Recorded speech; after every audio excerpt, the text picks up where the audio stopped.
I told you it was for you. Oh, hey. Oh, we're live. My bad. Right. All right, everybody. Welcome to week or episode 28 of Personal Rips and Hobby Chat. I'm Herman with at 3B Collections, and we have Ken at beansbcardblog.com. Or I get that confused because you have Beans B Card on your Twitter, correct? Yeah, because I don't have enough characters to put it completely in there. Beansballcardblog.com. Yes. And Got it. Yeah, it's just damn Twitter. They don't give me everything I need. Not Jack enough. wagons. Not enough characters. Not enough characters. Nope. What's up, Bo? Man. I had a fun weekend. That makes one of us.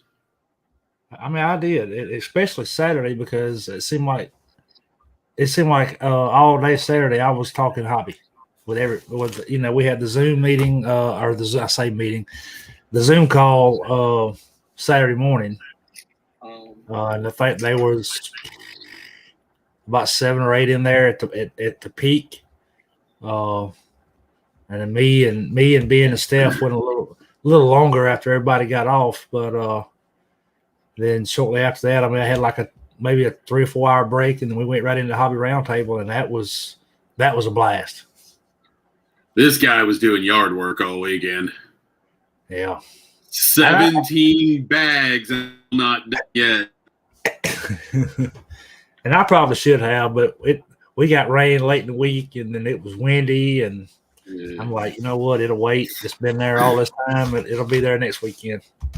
Well, this is Texas, so there's about 3 good weekends to do it a year, and this was one of them. It seems like every year before we've waited too long, and it's gotten to be like 75, 80, and, we're sweating and just blah. But no, it was in the low to mid 60s. It was pretty nice. 75 and 80 spring weather for us. Yeah, but when you're out there doing all that stuff and you're fat like me, you don't actually ever do anything. That's a lot of work. Yeah. I'm like passing out and stuff in the yard. So what's like a beach whale. What's been going on with you since Monday, hobby wise? Anything? I saw you mail day. Yeah, I did a mail day video, which included those awesome cards from you. What did I get? A Charles Barkley mosaic number that I realized as soon as I won the auction that I already had, but only paid like $5. Only paid like $5 for it with shipping, so too mad about it. And then I'm actually going to do.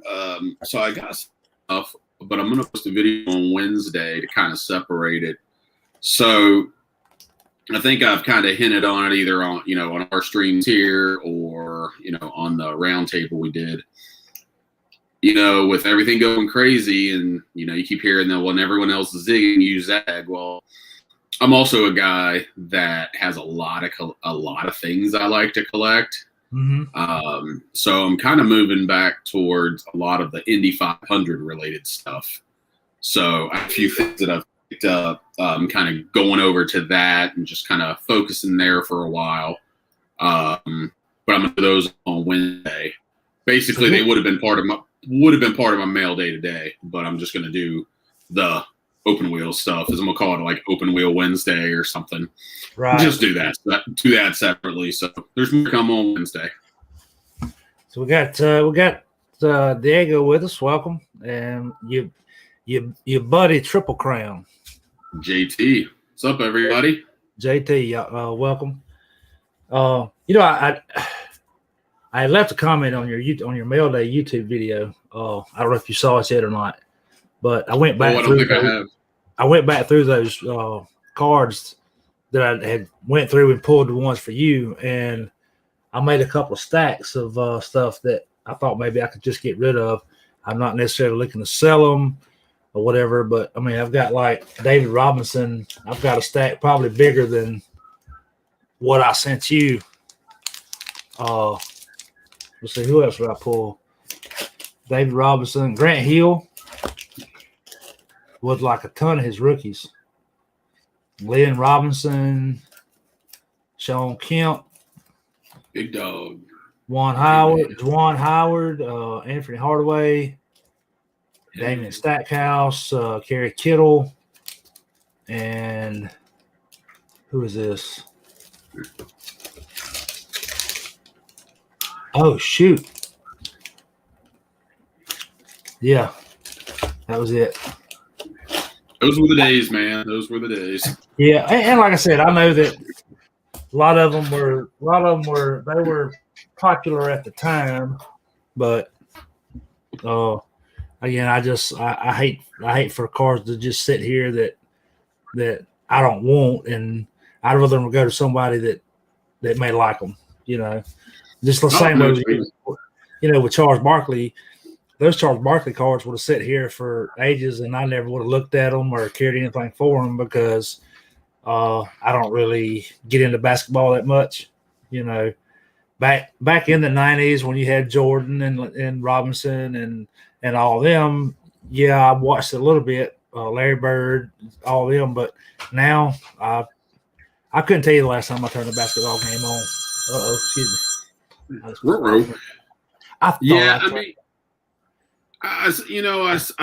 started into now Mania got me back into it. I hadn't been interested in basketball in damn near 20 years. So I bought stuff last year. We were talking before. I had gone out and I was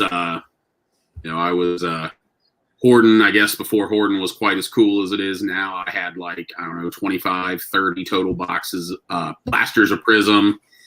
Ended up needing to sell them to take care of some, personal things. Unfortunately, I owed them like $3 or $4 more than cost, and we know where they are now.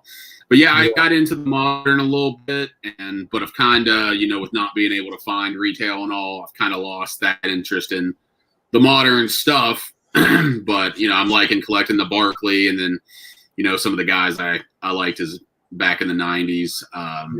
Every once in a while, I'll pick something up.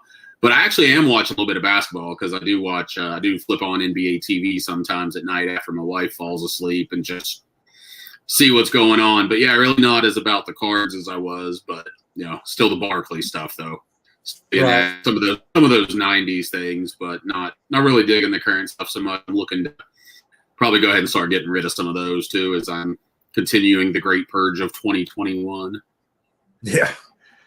And I'm doing the same thing. I'm trying to get rid of some bulk stuff. I've reached out to some people as far as looking for team collectors that just want, like Bo, they just want Cubs or they just want Twins or whatever, just to try to get rid of some stuff. Because, I told you how I build my sets. I buy stuff in bulk boxes. But once I get my set and do whatever trades I need to do to get the cards that I have left to fill the set, I don't have any need for them. But yeah, there seemed to be a thing I had seen around Twitter maybe a year to maybe 18, 24 months ago where you were seeing more people that were kind of like Bo and that were just trying to collect their team. But that seems to, I don't know if I just don't see them anymore because I follow too many people. But that seems to have kind of fallen off. I know there's a website where they do a lot of team trades, but you register, and I think they try to only have one person per team or two people per team or something like that. But yeah, if you could send off a couple hundred, Rangers and get back a couple hundred Braves, I mean, yeah, seems to be the perfect way to do it. You're gonna have trouble getting rid of those Diamondbacks and those Marlins. But you should be able to get rid of those. I can use those for buffer cards for when I send the others. But yeah, you got Diego there. He's a Philly guy. If you don't have a Philly guy, so I mean, does he just a bulk collector, or does he like a one and done, or I mean, if he would have to answer that one for you. Yeah, if you're like just a bulk collector and take any all Phillies, by all means let me know. And that's kind of the way I am. I don't have any interest in Mike Trout Not that I'm not saying he's a bad player, but he's just not a person I collect. I know he sells well, but I don't collect Mike Trout. Same way with the new hot rookies. I mean, if they're not a Brave, then there's no interest there for me. I want cards that, down the road I can look back, and whether it depreciated or not, I can look at it and still know that I want this card because it's my team. I mean, I guess the other thing is you got trading card database. It just that can take up a lot. That can be time consuming, and that's why I actually don't do trades on there anymore. I'm probably going to get back to it by the end of the year. Yeah, everybody wants to give you the stuff your commons, but yeah, they only collect Soto, Acuna, Trout, and LeBron. Yeah, and here's the thing too. Now, outside of the Topps brand, I don't chase the Acunas and the Albies and all that. If I get them, great. I'll put them in a box. I want my Topps team set, my Heritage team set, my Allen and Ginter team set, and my Gypsy Queen team set. Just base. I don't even have to have the parallels. Just the base. That's what I want. Now, like Freddie Freeman and Dale Murphy, if there's one printed, I want it. That's what I was going to ask. If you were still sticking with the Topps on those guys, or if it was no. If it's Freddie Freeman and Dale Murphy, it don't matter who made it. I want it, and it don't matter how many. Do you have those? I know you're on Trading Card Database because we're friends on there. Yep. Do you keep that updated, and do you have your all your Murphys on there and stuff like that? Yeah, my want list is updated every time I get one, and everything. That, of course, I didn't. At one time when I first got on there, I went on and just clicked add all to want list or whatever. But I've recently went back and I've taken off all the one-on-ones. I've taken off all the autographs and just kind of narrowed it down to anything maybe of a serial numbered 10 or more. Gotcha. And if I run up on a one-on-one that I can get, great. If I run up on a 1 of 5 or something like that I can get, great. I'll try to pick it up, but I'm not going to actively hunt it. So, yeah, I've got some stuff that I'm keeping more like for trade, and I'm hoping to be later this year, maybe sometime next year, get back to trading a little bit on there. But yeah, what I'm going to do is go through, because I'm not going to sit there and I'm not actively trying to pick up every Barkley card from the 80s and 90s. But if I've got a bunch of basketball to trade, I'll go ahead and do exactly what you did. Once I get all my Barkleys that I have, I'm just going to add everything I don't, regardless of what the, serial number or whatever is there. Just try to maybe, start picking off, the Barkleys that way. Barkley, Jason Williams, Bob Sura, just those guys that I, have the player collection of. But just throw all of them on there, because if I'm only putting, 500 cards on my want list, well, then it's almost pointless to have trade bait, because nobody's going to have those specific 500 cards. Right. So just go ahead and just throw them all on there and say, you got them. I got something you want. Let's make a deal. Right. Yeah. Diego says I'm all do take all Phillies, but not necessarily bulk team collector. Well, I've got Phillies everywhere. Yeah, I'll definitely hit you up on some Phillies as long as it's not a 91 Dale Murphy. And that's something. Speaking of Phillies, that is a team in the hobby that I think is underrated as far as their collectors, because I know that when I was more active on Trading Card Database, there were 3 or 4 guys that were pretty hardcore. Like, it got to where I had almost no Phillies cards left. Mm-hmm. It's just a very underrated team. You always think of Yankees, Red Sox, Braves, Dodgers, and Cubs pretty much are I think the 5 big ones I would think of. But yeah, the Phillies do have a pretty big collecting base. I'm not really, comparing fan bases, but just collecting base. Yeah.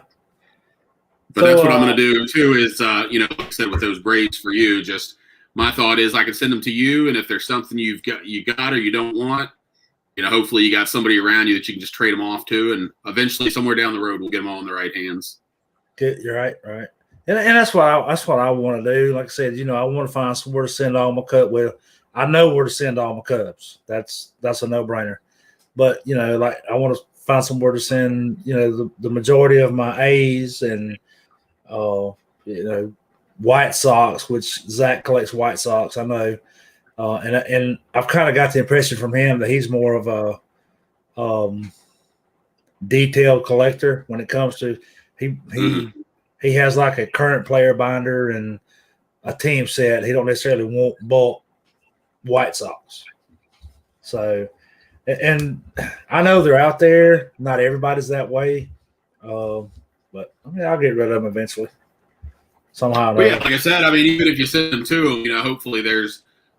His boy's got some friends that are White Sox fans or something. Yeah, just drop them off on those guys or other White Sox collectors or just whatever the case may be. There you go. JT said he'll send you all of his Braves for your Tigers. I got you. I don't know what Tigers I have, but making stuff happen on this show. That's right. I've got some from way back. I got some from, I know, like 84 and 85, and then it would probably skip from there to more recent. I don't know exactly what I have, but I definitely, I don't know. I think we're following each other on Twitter. Yeah, reach out to me and I'll get some stuff packed up. I've got a box going for Bo and I've got one going for George, so. Yeah, I'll glad to make a Phillies and a Tiger box. Yeah, I've actually got this list right here. I'm covering up the names. I can't figure out where I'm going. But, yeah, particular teams and guys that I can kind of send all those to. So, yeah. So you want to get into go ahead and get into the YouTube shout out? Yeah, so we'll do the shout out, and he's actually in the room. I'll let you. Definitely, everybody go check out Diego's channel, Diego Torres Jr. I think when I looked earlier, I think maybe he's only got like 19 subs right now. But correct, your old channel, Diego, it was the Sports Card Detour, and I guess you deleted the whole channel. I think because you had way more than 19 followers back in the day.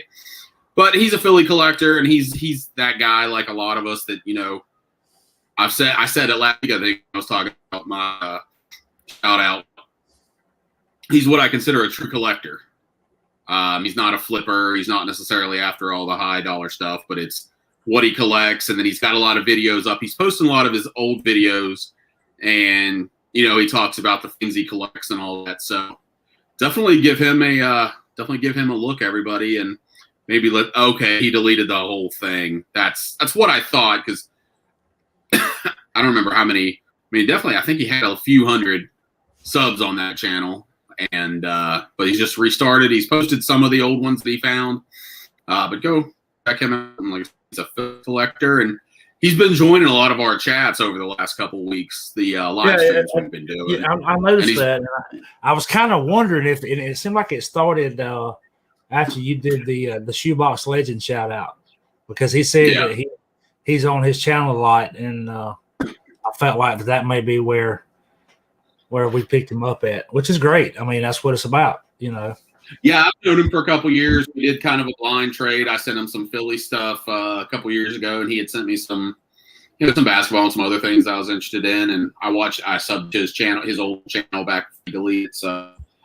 And then when he got on YouTube, I think again that's kind of where we reconnected. We were, both on Facebook, friends on there. He's on Twitter a little bit, but YouTube was definitely where we reconnected. So, yeah, I would love everyone to go check him out. Like I said, he's been in the morning chats with 1 Million Cubs and Brad and all of that. So there you go. That is my shout out of the week.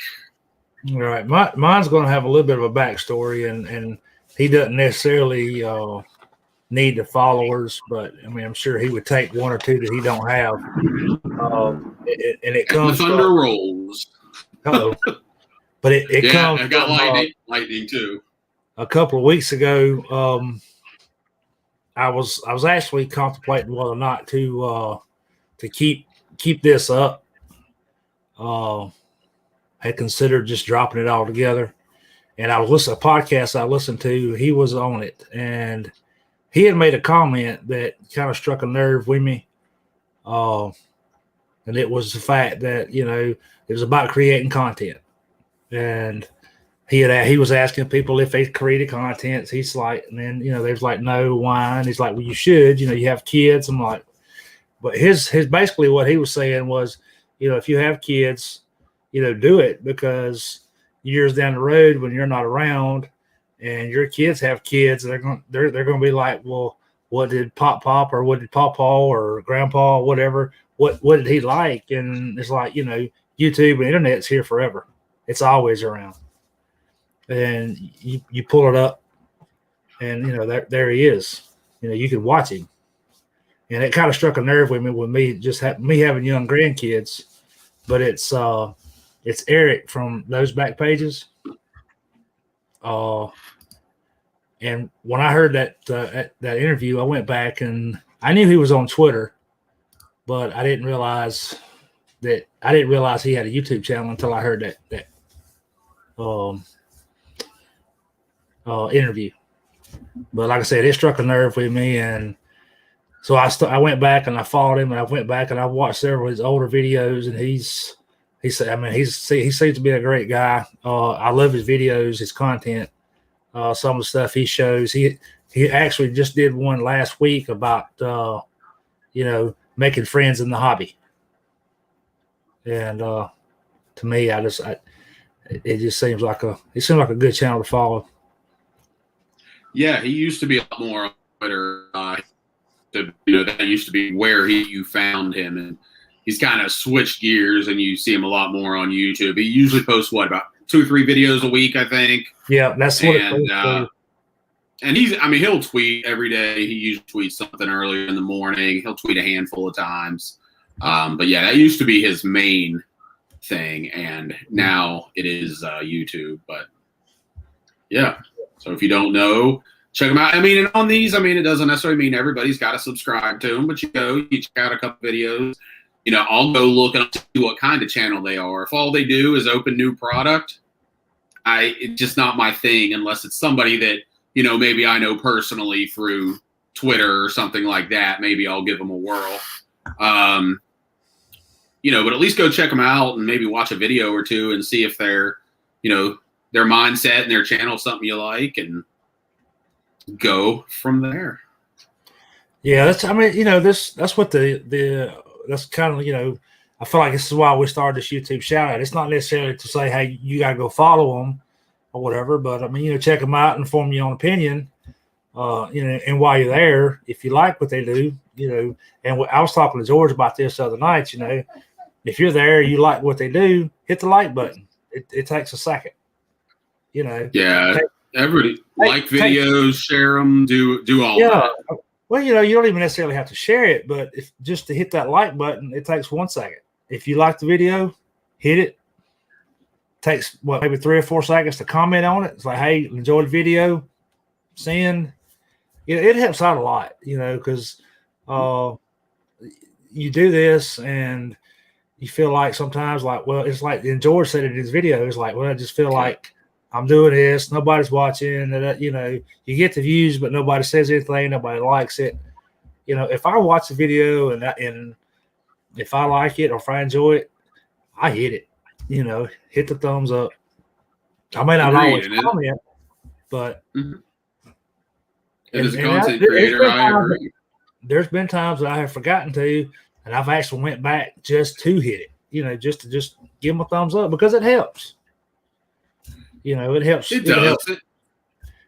George, like you said, we keep running over each other, but with George, like you said, you just, you do feel like, and I've been there, I'll post a video and I get like 30 people watch, 50 people watch, And then you see some of this other garbage content, and they're getting thousands and all these likes and all these comments. So, yeah, you don't need to comment on everything or whatever. But, yeah, just if you're watching, or give people a like, or if it's a video of someone you like what they do and you're just not interested in that one, I've done this. I've run it in the background. I've done the tab, just turned the volume down on the tab, and then opened up another tab and started watching what I was going to watch. Because, like I said, anything you can do to, help out those people. And because, I mean, we all, you kind of go through it. You're like, oh, I'm doing this, and it doesn't seem like I'm getting any traction. That's not why we're doing it, but it's also tough to keep motivated to do it when it feels like nobody's watching. Yeah. And was it, you said it was JT? You just got to keep making content and enjoy, and whoever comes along for the ride comes along. And I said that from the beginning. When I first started this, I'm like, this was just me and just a one-on-one. Let's talk about cards. If somebody watches, great. If not, we had the conversation we had, and you can enjoy that. So, I don't necessarily chase the views, but I mean, when you get them, they're great. Yeah, and like I said, it's just the motivation to sometimes keep going, and that's why, I used to do a lot more blogging, and it just seemed like I wasn't getting much interaction. Guys were interacting; it was the same handful of guys, yes, but it just YouTube videos aren't necessarily as time consuming. I mean, there's a lot of videos that take a lot of time to put together when you're doing research and stuff. But mail days, there's not a whole lot of thought process that necessarily has to go into those. But writing a blog post, I mean, it takes you 3 minutes to read somebody's blog post. It took them a hell of a lot longer to write it than that. It's just easy to get frustrated. And maybe it's just me, and maybe I'm a whiner. I don't know. But yeah, so I try to, the people, like I said, the guys that, I communicate with a lot, I try to watch the videos and at least like them. I don't comment a lot because I'm listening throughout the workday. I don't have time to, I can't sit there and comment on everybody's video, especially when it's, I'm watching a bunch of 3-minute videos. Yeah. But anyway, from your Twitter retweets, man, you must watch a ton of YouTube videos. Well, like I said, it's what I have on during the day while I'm working. I go through and I take anything that's on my subscription list. If it's something I want to watch or listen to or something like that, I throw it on my watch later, and I just put the watch later on. And like you said, like it only takes a couple seconds to like. It only takes a couple seconds to like, hit that share button, boom. I don't know how much that helps anybody. I don't know how much anybody that follows me clicks on those, but every once in a while I'll get a comment.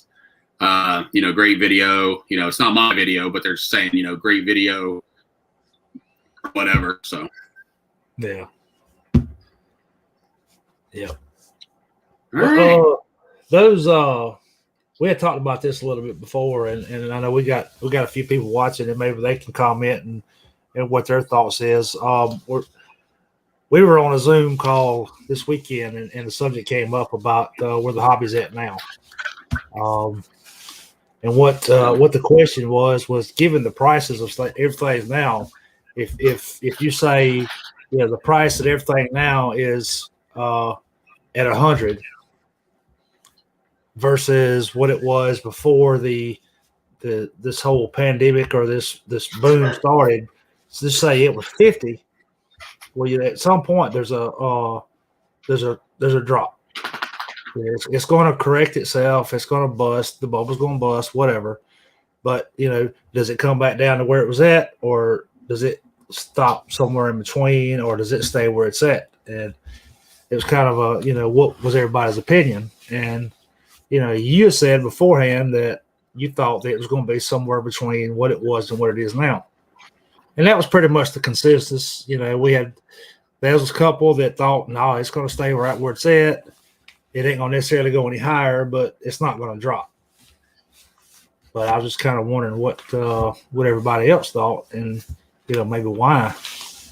But I kind of feel like you is where if we were at 50 and we're at 100 now, it's going to be somewhere around 75.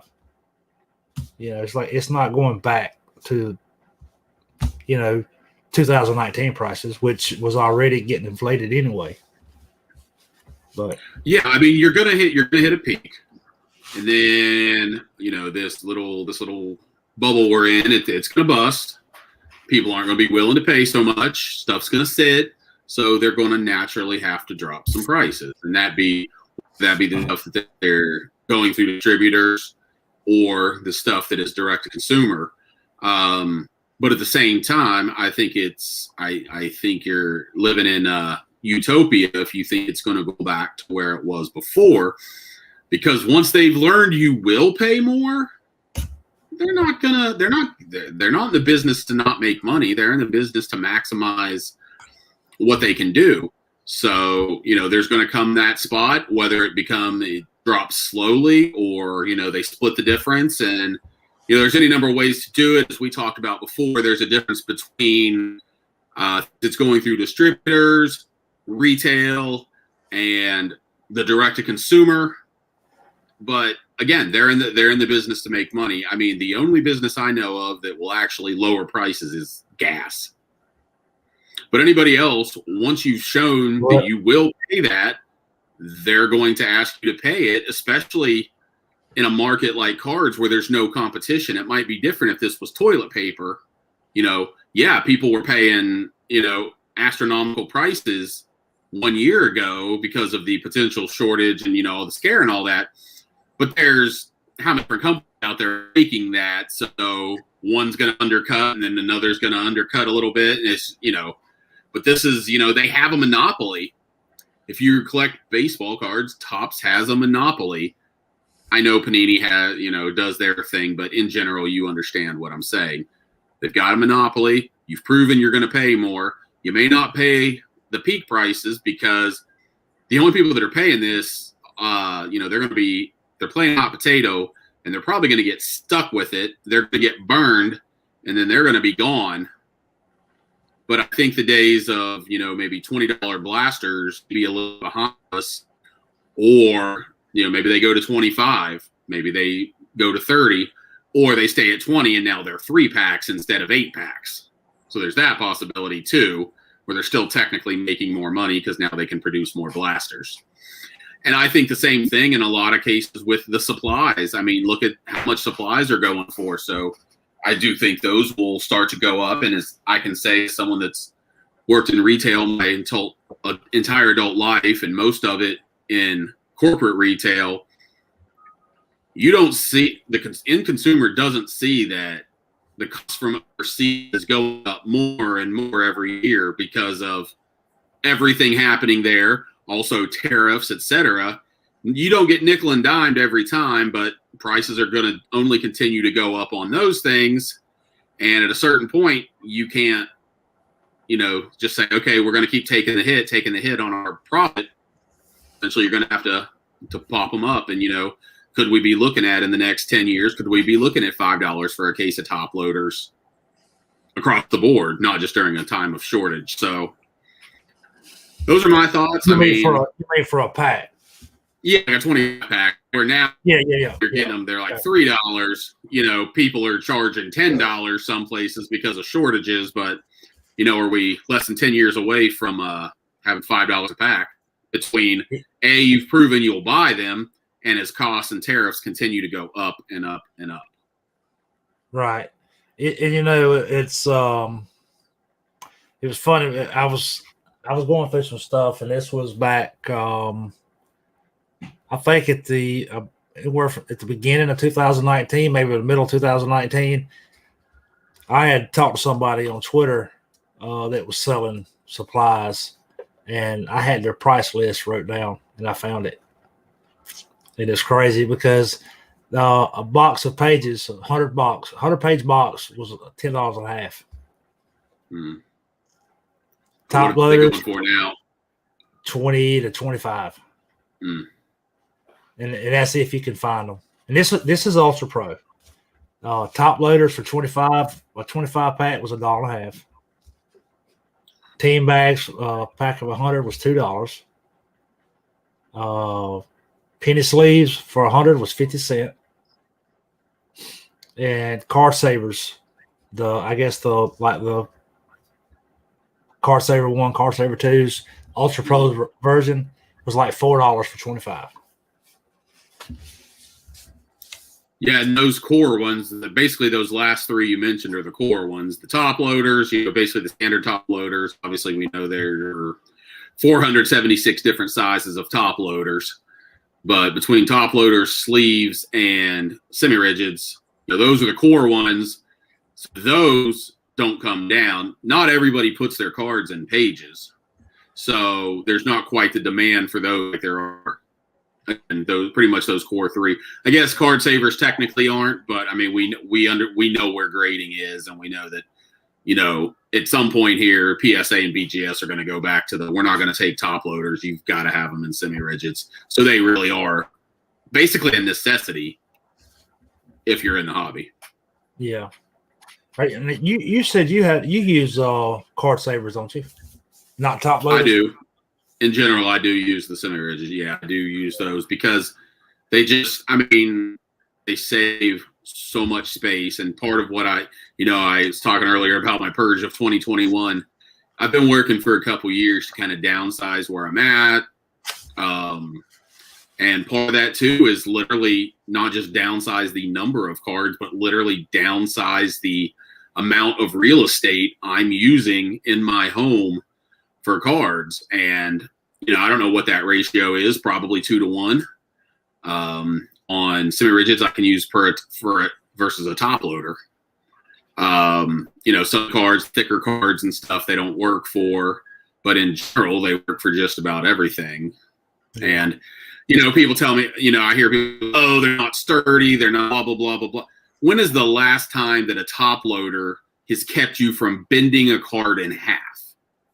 We don't do those things. It's so rare. It's so few and far between that, to me, the cost of the space and everything is worth putting them in those thinner holders. And I think they look good. And that's just my 2 cents. I agree with JT here. Yeah, me too. Well, speaking of mail days and PWEs, I got this today, just like this.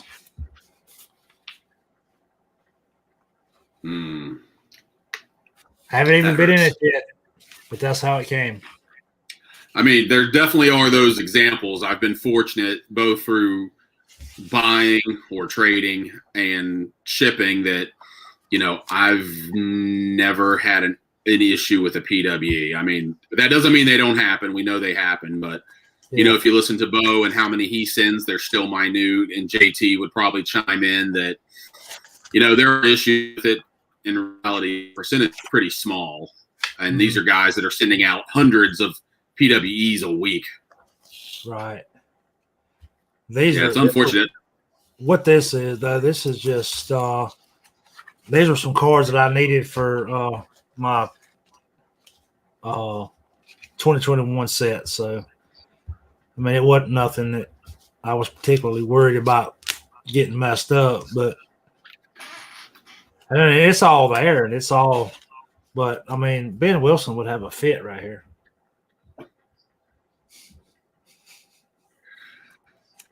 Yeah, I mean, there's a lot of different methods I started doing because I had seen some people on Trading Card Database get maybe like 9 or 10, and you could get them in like cut up your card pages, and you could fit 2 or 3 in a spot and put some cardboard around them. Right. My thing as a buyer or trader is that I don't want to pay $4 to ship $1 worth of cards. Right. I will take the gamble. And if something happens that you can tell is the post office, I'm just going to eat it. I'm not going to I'm not going to file a complaint if I'm on eBay. If, ideally you would like to think it's not going to happen, but if the card falls out or whatever the case may be, it's a calculated risk. And so far I'm batting 1,000. The day will come. There's no doubt. You're right. But we'll say it's funny because this was what, 4? Yeah, 4 cards. And I just made a sale on eBay that was for 5 cards in the PWE with the standard eBay tracking, and seeing how this one came here, I'm kind of leery of it now. But of buying that way, you mean? No, of sending. I sold 5 to be sent with the PWE with the eBay standard tracking. Yeah, I got you. But after getting that, I'm kind of leery of it. And you could tell that what happened. It was like when it ran through a machine. Obviously, it was non-machinable. Even though he put $1.10 worth of stamps on it, but it went through a machine and it caught something somewhere. He put 2 stamps on it, but he did not put the non-machinable stamp on it. So that really is on the seller, because I have non-machinable stamps. Again, I don't sell on eBay, so as far as using the standard, the 71 cent, or 91 cent shipping there, that's not a thing I do. But I have, and they're right here somewhere. The butterfly, they're butterfly, and they're like 70 something cents. And then I have again, I don't sell much anymore, but I'm back to trading. And then I have this as well. And I stamp the front and I stamp the back. I put a non-machinable stamp on it. And I have not had an issue that I know of. Unless I send something to somebody they didn't know they were getting and they never got it. And I send care packages out. Not weekly, maybe not even monthly, but at Christmas I sent out stuff to probably 20, 25 people. And if you know what you're doing, you should be okay. Like that case, that error was, you put 2 stamps on it, but that's not a non-machinable. Even if you stamp it, they're not going to pay attention to that. Some of them aren't. So that actually is seller error in that case. Right. Now I will step off of my soapbox.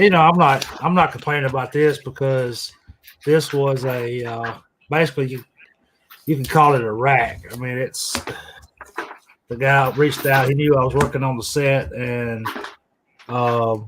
he offered to send them to me. So, I'm definitely complaining about that. I'm glad they showed up like they did. I just thought it was kind of curious and kind of made me, think twice about sending 5 cards PWE, even though eBay allows you up to 4 ounces. I don't know what the numbers are on that. Like I said, these are those, and then I've got, extra ounce stamps and all that if it's a little thicker, a little heavier. But, so far I've, knock on wood that I know of, I haven't had any issues.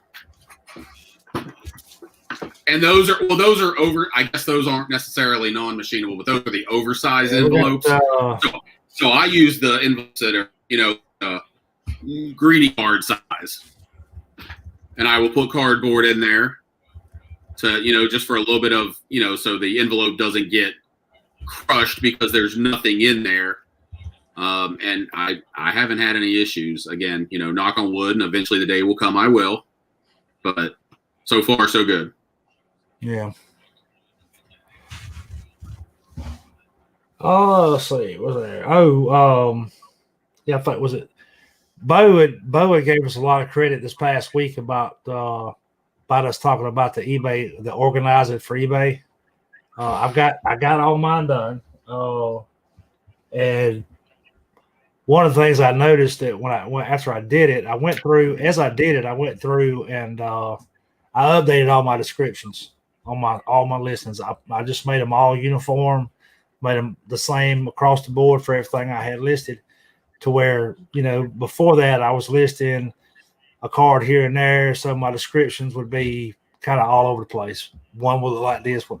But when I went in and did that, I had a lot of stuff that just sat there kind of stagnant for 3 or 4 months. Well, all of a sudden the stuff starts selling just because I changed the description. And we were talking earlier in the week about it. And it's almost like just because I made a change in there, it bumped it up in the listings to where it started showing higher again, as if I had relisted it from scratch. Mm-hmm. But it's something that I'm glad I did, because a lot of stuff I thought I had listed on eBay that wasn't. My stuff was getting mixed up. Now I'm a lot more streamlined, if you will. I can look at a stack and know that's what I've got to list, and I look at this row in my box, and it's in alphabetical order, and I know exactly where everything's at. So that just kind of an update on what we were talking about last week. So literally a double win, because you found stuff that wasn't listed that you thought was, and then you sold some stuff that had been sitting there. So double your pleasure. Exactly. That was the big thing.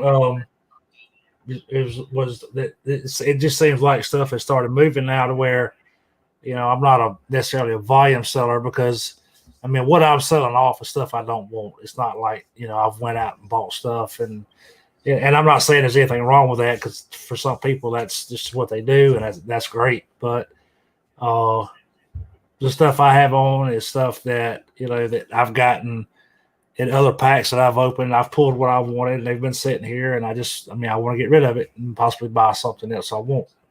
So before it to start actually moving out of here is a good thing. I just wish I could. I just wish I could move out of the Oh, well, yeah. But the problem, there's always that fine line between moving it in bulk and actually getting somewhere near, what going rate is, and it's a damned if you do, damned if you don't, and where you're sitting at, what you want to get done, and all of that. But yeah, good to see that you got some of that stuff moved. And there's thousands of people that tens of thousands of people in the hobby that do exactly how you are. It's the excess stuff. If you open boxes, you open packs, you buy collections. Sometimes if you go to a card show and it's not your intention, but you find some deals, you buy them knowing you can turn them on eBay and a bit of them to put toward your hobby. And when I talk about flippers, those guys that do stuff like that, those aren't flippers. Yeah. I mean, it annoys me that when we, and I'm not going to get on the whole flipper, I'm not going to get up on a soapbox, but it cracks me up the people that the difference between a flipper and folks that do like what you do. And, I'm like, if you can't tell the difference of what I'm saying, what's what, there's nothing I can tell you. It just, you're going to think what you're going to think, and I'm going to think what I'm going to think. Yeah. And I'm not even saying, flipping, buying with the intention to you can buy with the intention to resell, I think, and still not necessarily be a flipper. That's pretty much how I look at what Bo does. Yeah. Well, I mean, if you're sitting there and you're digging through, quarter boxes and 50-cent boxes and dollar boxes, and you're pulling out, I mean, the dealer or the LCS or whatever, I mean, he deemed that not worth his time to try to get more than a certain amount, and he just throws it in a box, get rid of it. If you're sitting there and you're searching through it, you're basically doing the research, you're doing the hunting. I mean, that's what it's there for. If you can buy it for a quarter and sell it for $1, or if you can buy it for a quarter, and in Bo's case, some of them, I think he said, was like $10 and $15 cards that he found out were short prints.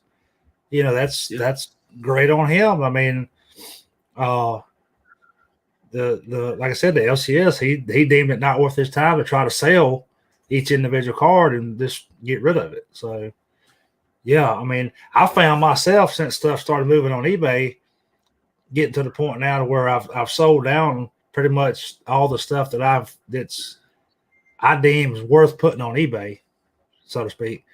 And I wouldn't mind finding a quarter box and a 50-cent box myself to go through, just to have something to list.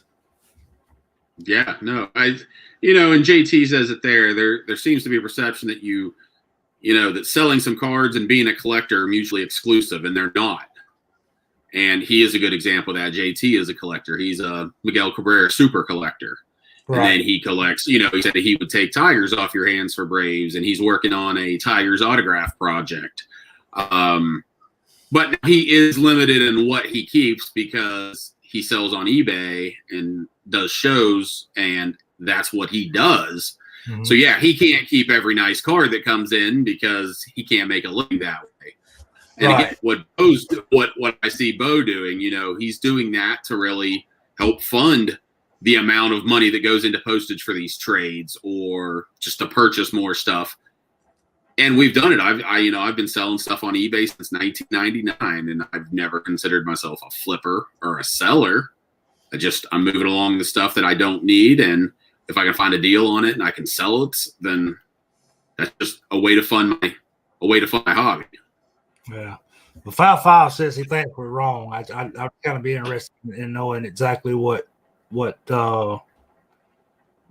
he thinks that. I mean, it's an opinion. It's I have mine, Ken has his, Bo has his, and everybody has their own. But I mean, and you know what they say about opinions. That's right. We all think. Everybody's got one, and mine is usually right. So I mean,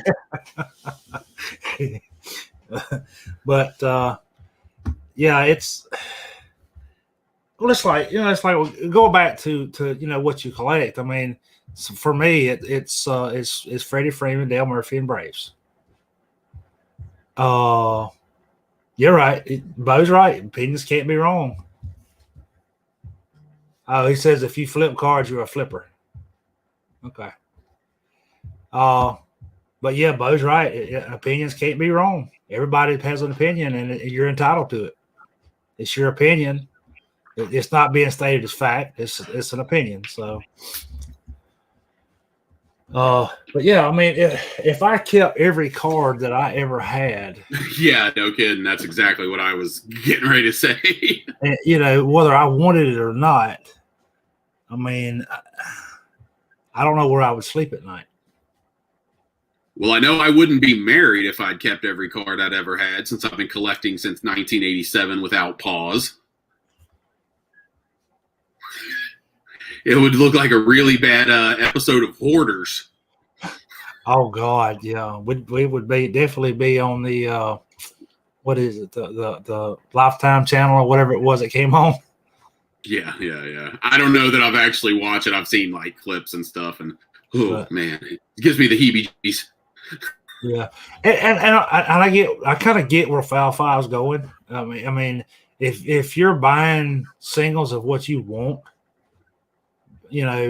then yeah, you shouldn't really need to sell anything.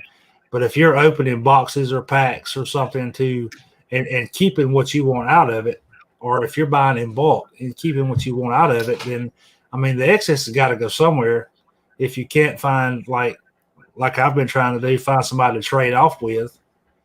I mean, I don't have any use for, like in JT's case, I don't have any use for Tiger cards.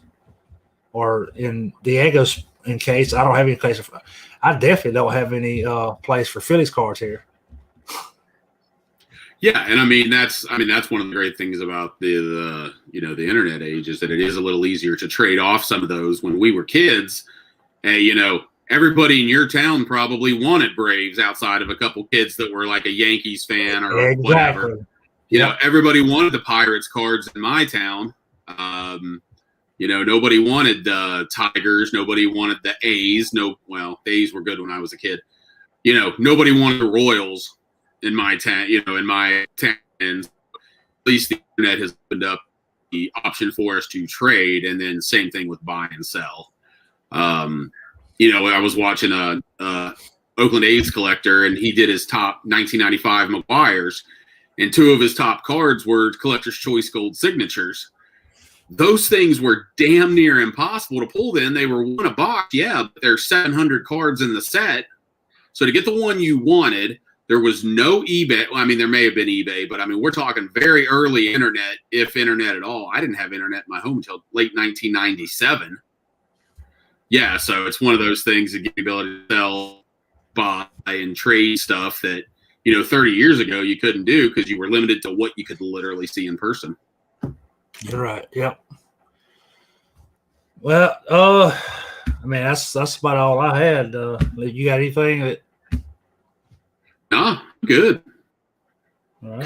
You had a little 5 minutes short this week, but yeah, it was a good chat. I mean, we kind of said what our piece. I mean, I don't want to stretch it out. Like I said, unless you got something else or somebody else has something else they want to talk about. But I'm good. I probably need to go cuddle up with my dog anyway because she's about to turn into